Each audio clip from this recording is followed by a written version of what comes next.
think the answers there, sort of in summary, is that there's an awful lot of external help that OEMs and contract manufacturers can call upon, a lot of expertise. The next question really relates to some advice you might be able to offer those companies in terms of what they can do internally to be able to tap into that sort of resource. So what can those companies do themselves that are going to help them to kind of align themselves with that distribution model? Well, any engineers in the room? I mean, no engineers at all? Welcome, my brothers and sisters. I guess let me give you an example, because I talked earlier about a design methodology. We're a connector specialist. When we have an engagement with a customer, typically the selection of a connector is way down the list of the concerns for the engineer. And most of the engineering groups that we engage with are overworked and massively understaffed. And selecting a connector is an unusual occurrence, and designing a cable assembly for that connector is even more an unusual occurrence. So where you have to get a number of different manufacturers' products to work together in a flawless way, back shells, sealing, shielding, abrasion resistance, whatever the requirements are. So I just want to give you an example of a design resource that can help you through that process. Like, for example, we've got this thing called a cookbook that allows you to get a pre-tested, pre-packaged group of components that will all work together, and a set of instructions to put those products together. So an engineer can select from this cookbook a connector that's the right solution for the application, and then end up with a set of instructions to put that together in a real-world application. They can then drop that into their production floor, they can give it to their supplier partner, their cable assembly harness house, or they can, in some circumstances, allow us to build it for them. So I guess if I want to come back to the question, I think that there's particularly here in Europe, we see there's a growing there's been a reluctance to use distribution. I think that the distribution model here in Europe is not as mature as it is in other places. I think the distributor now is bringing to the table tremendous design resource, tremendous implementation resource on the supply chain side. And I would just ask that you embrace the distributor, to bring them into the process, because if you turn around and look at the manufacturers, you're not going to get this level of support that you were getting years ago from the manufacturers, not because they're evil or because they're greedy, but simply because their business model has moved on. And if you're not engaged in, if you're not the largest buyer of the product in the most cutting edge and sexy technologies, you're just not going to get their focus, because they're focused elsewhere now with their resources. And I think just distribution, skillful distributor can bring a lot to the table and help you design your product and get it to market faster. Okay. From my perspective, or from Future's perspective, I think it's important, and it becomes more and more important, and actually it's happening out there, that customers, whether it's subcontractors or OEMs, they work with distributors as partners. It's not just about buying the components and making sure it's the lowest price. It's about the full support from the beginning to the end.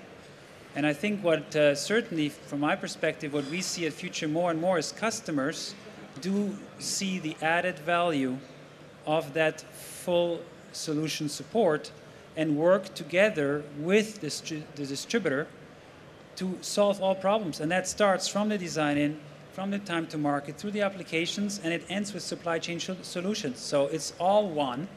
And I think the ones we see falling down is the ones who just try to cherry pick everywhere. So I'll get my samples from a catalog distributor, I get some support here from the supplier, and then eventually I'm trying to get the lowest price, and then in the end they figure out, oh, excuse me, shit, I don't have the parts.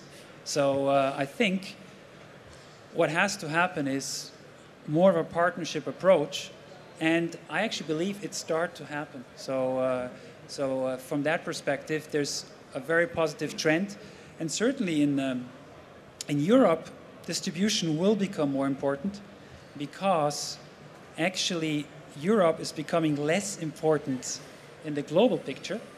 So the latest numbers show that its own semiconductors only, I apologize, but it's It's now only 13% of the global semiconductor market, but yet we do see a lot of shift of TAM to DTAM.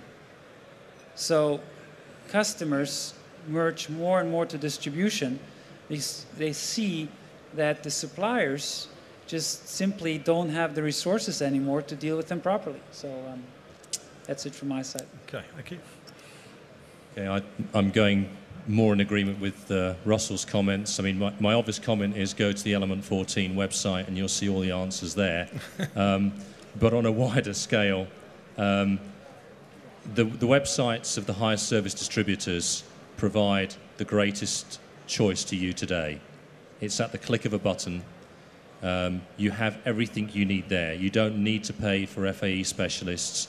You don't need to pay for salespeople in some cases to come and see you and offer you various attractive options and then start looking at the price curve.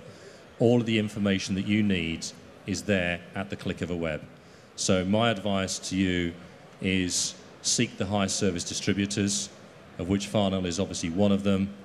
We combined have the greatest options for you, the greatest speed to market, the greatest opportunities for you to resolve all of your solutions for tomorrow, and it's at the click of a switch. So that's where I would be going. Thank you very much. We're doing pretty well on time. I think at this point I'd like to, I've been making a few notes as I've gone along. I'd like to just run through a very quick summary because we've talked about an awful lot over the last 30 minutes. Really, listening to everything that's just been said, I've sort of divided it into three areas. In terms of how distribution can help, I've just made a few notes here of the key points. Clearly, a well-managed handoff between the design and procurement process. We're hearing more and more of the savings that can be made where the design department, the procurement department, the distributor base and the assembly teams are working together right from square one. It's been a subject discussed for many years and it's now showing some real payoff as things get more complex. Companies are going to need a smart new product introduction process which kind of embraces that. If you're going to be taking product to market on a global scale, look for global providers because you don't want to be reinventing the wheel as you approach those different countries. Fast internet search capabilities for technical and product information, I think that's pretty obvious as a real help. Second question, in terms of avoiding surprises, because engineering is all about avoiding surprises, to be honest, is really one of the first things that we discussed here was to look for future markets now so that when those markets arrive, they don't come as a surprise. I guess engineering businesses need to be ready now for what's going to be happening in several years' time, leading into other subjects that we're discussing tomorrow, such as obsolescence issues. Another thing to do is to maximise choice. I guess don't paint yourselves into a corner in terms of the component choice you're making and the supplier base you're looking at. Go for maximum flexibility and wide options. And then the last question, really, which was interesting in terms of self-help, which I don't know if I interpreted this correctly, but really it was to ask engineering and procurement teams to kind of embrace what distribution has to offer in terms of all the support services that it can provide. Because if it is just left to choosing a component at the end of the design cycle, you've missed out on all that massive knowledge and experience that exists across every market sector that you can think of, and it's all there ready to just be tapped into. I guess if only you're willing to ask, and that would start at schooling through college, university, trying to engender within engineers a willingness to kind of put up their hands and ask a question of the distribution sector right at day one. I hope I've interpreted that correctly. To summarise the last real point that Rob made right at the end there, which is it's about a partnership approach. It's all about, I think about the design processes of products that I've worked on that might have lasted for, say, 30 days to 6 months, which then led into a manufacturing partnership that might have lasted for 10 or 20 years for industrial products. So the real partnership must lie between the distribution process and the OEM that needs to keep that product in the market for all those years, including, as was mentioned, all those engineering changes that are going to come through over that period. And really, just for me to close before we open the floor to some questions, was I recall, again, going back to my early career, was, dare I say, a sales rep in those days from a component distribution company coming in to see me, one of my senior engineers telling me to tell that person to turn around and walk out because all they wanted to do was try and sell me something. I was too embarrassed to ask that person to leave, so I let them come in and talk to me. And in that half hour that they spoke to me, they didn't try to sell me anything, but what they taught me about their products and how we could get our products to market faster and how they could help. It would have probably taken me years to learn what I learned in 30 minutes just by opening my ears to what the distribution industry could bring to the market. And I've never let that sort of slip from my mind. So partnership and help. I hope I've summarised that effectively. Okay. Thank you very much, John. Okay.